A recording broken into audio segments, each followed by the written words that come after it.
empowerment. சரியா? அதே மாதிரி லீடர்ஷிப். ஸோ அந்த மாதிரி இந்த பப்ளிக் ஒர்க் டிபார்ட்மெண்ட்லையும் ஸோ நார்மலாக இருக்க பீப்புள் தான் இருந்து நடந்தவும் கிடையாது. ஸோ டிசபிள் பீப்புளுக்கும் நம்ம வந்து லீடர்ஷிப் மாதிரி கொடுக்கலாம். சரியா?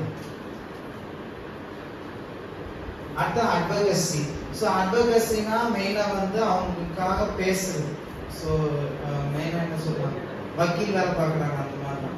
ஸோ மெயினாக இவங்க டிசபிள் பீப்புளுக்காக இந்த ஒர்க்கர்ஸ், மெடிக்கல் ஒர்க்கர்ஸ் வந்து நிறைய இடத்துல இருப்பாங்க. ஸோ மெயினாக வந்து சென்ட்ரல் கவர்மெண்ட், ஸோ அவங்ககிட்ட வந்து நம்ம சொல்லலாம், ஸோ இந்த மாதிரி பீப்புள்ஸ்லாம் இருக்காங்க, ஸோ அவங்களுக்காக ஏதாவது ப்ரோக்ராம் இல்லை ஆர்கனைசேஷன் இந்த மாதிரி நடத்தலாம். ஸோ அதான் அட்வொகசின்னு சொல்லுவோம். So it means mobilizing, organizing, representing, creating space for interaction and demands. So அந்த disabled peopleக்காக அவங்க mobilization-ஆ ட்ரீட்மெண்ட் மாதிரியே தான். அதே மாதிரி அவங்களுக்காக ஒரு ஆர்கனைசேஷன் கிரியேட் பண்றது, இல்லை புதுசாக அதை கிரியேட், அதை இன்ட்ராக்ஷன்ஸ் செக்ஷன் மாதிரி ஒரு மாதிரி கிரியேட் பண்ணுறது. ஸோ இந்த மாதிரி நிறைய கிரியேட் பண்ணுறதுக்காக நம்ம சென்ட்ரல் கவர்மெண்ட் வந்து பேசுகிறோம். அதான் அட்வொகசி. சரியா? ஸோ இந்த 5 ப்ரோக்ராம் பேஸ் பண்ணி தான், ஸோ அந்த இந்த 5 பிரின்சிபல் பேஸ் பண்ணி தான் அந்த ப்ரோக்ராம் இருக்கு. சரியா? ஸோ இன்க்ளூஷனா ஃபர்ஸ்ட் எல்லா type of impairment people or disable people வந்து நம்ம இன்க்ளூட் பண்றது. செகண்ட் பார்ட்டிசிபேஷன், அந்த டிசபிள் பீப்புள் வந்து என்னெல்லாம் நம்ம பண்றோமோ எல்லா ப்ரோக்ராம்ஸ்லயும் அவங்கள பார்ட்டிசிபேட் பண்ண வைக்கிறது. அது சஸ்டைனபிலிட்டி. ஸோ அப்படின்னா ஸோ அந்த ப்ரோக்ராம் வந்து எந்த மாதிரி நம்ம மெயின்டைன் பண்ணி கொண்டு போகலாம். ஸோ நிறைய இன்டர்வென்ஷன், ரீஹேப் மாதிரி கொடுத்து அதை மெயின்டைன் பண்றது. அந்த எம்பவர்மெண்ட்னா டிசபிள் பீப்புளுக்கு எல்லா ரைட்ஸ், நார்மல் பீப்புள் மாதிரியே அவங்களுக்கு எல்லா ரைட்ஸ் கொடுக்கறது. அடுத்த ஃபிஃப்த் ஒன்று அட்வொகசி.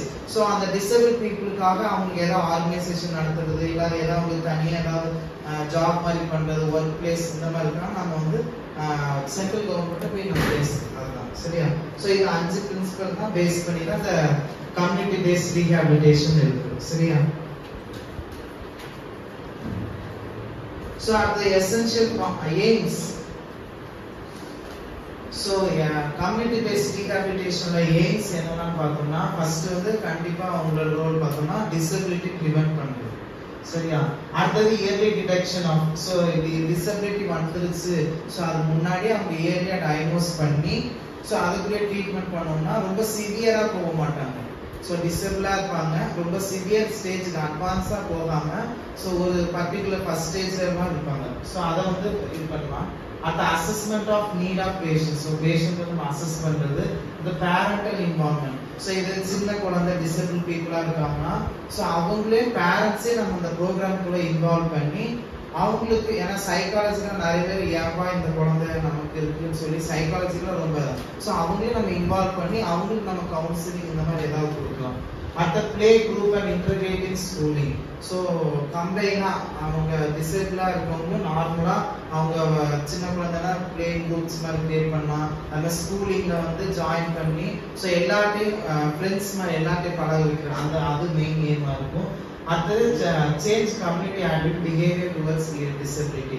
ஸோ டிசபிலிட்டியா இருக்கவங்க வந்து மெயினா வந்து தனியா இருந்தாலும் ரொம்ப ஸ்ட்ரெஸ் அந்த மாதிரி ரொம்ப பிஹேவியர்லாம் சேஞ்ச் ஆகும். ஸோ அதுக்கு ட்ரீட்மெண்ட் கொடுத்து அவங்க சோஷியலைஸ் ஆக வைக்கிறது. ஸோ இந்த இதெல்லாம் வந்து மெயின் எய்ம்ஸா இருக்கு. சரியா? Community paste rehabilitation. ஸோ அந்த எசென்ஷியல் காம்பனன்ட்ஸ் என்னென்ன தேவையெல்லாம் இருக்கு அப்படின்னு பார்த்தோம்னா, ஸோ மெயினாக பார்த்தோம்னா இந்த ப்ரோக்ராம் வந்து எல்லா டைப் ஆஃப் பப்ளிக் ஒர்க் டிபார்ட்மெண்ட்லையும் இந்த ரீஹாபிலிட்டேஷன் சர்வீஸ் வந்து இந்த ப்ரோக்ராம் நடத்துறாங்க. அதுல செகண்ட் பார்த்தோம்னா மல்டி செக்டர் அப்ரோச்சஸ். ஸோ நிறைய அப்ரோச்சஸ் பேஸ் பண்ணி இந்த ப்ரோக்ராம் வந்து கொண்டு போறாங்க. ஸோ மெயினாக பார்த்தோம்னா இன்டர்கேஷன் இன்டர்வென்ஷன். ஸோ அதாவது எல்லா குரூப்பா சேர்ந்து ஒரு ட்ரீட்மெண்ட் கொடுக்கறது இன்டர்வென்ஷன். ஹெல்த் எஜுகேஷன் பத்தி அந்த ப்ரோக்ராம் சொல்றது, அது எக்கனாமிக்கல் ப்ரோக்ராம்ஸ். ஸோ இந்த மாதிரி நிறைய மல்டிபிள் செக்டர் அப்ரோச்சஸ் பேஸ் பண்ணி தான் இந்த ப்ரோக்ராம், அதாவது கம்யூனிட்டி பேஸ்ட் ப்ரோக்ராம் வந்து. சரியா? அடுத்த ரெஃபரல் சிஸ்டம்.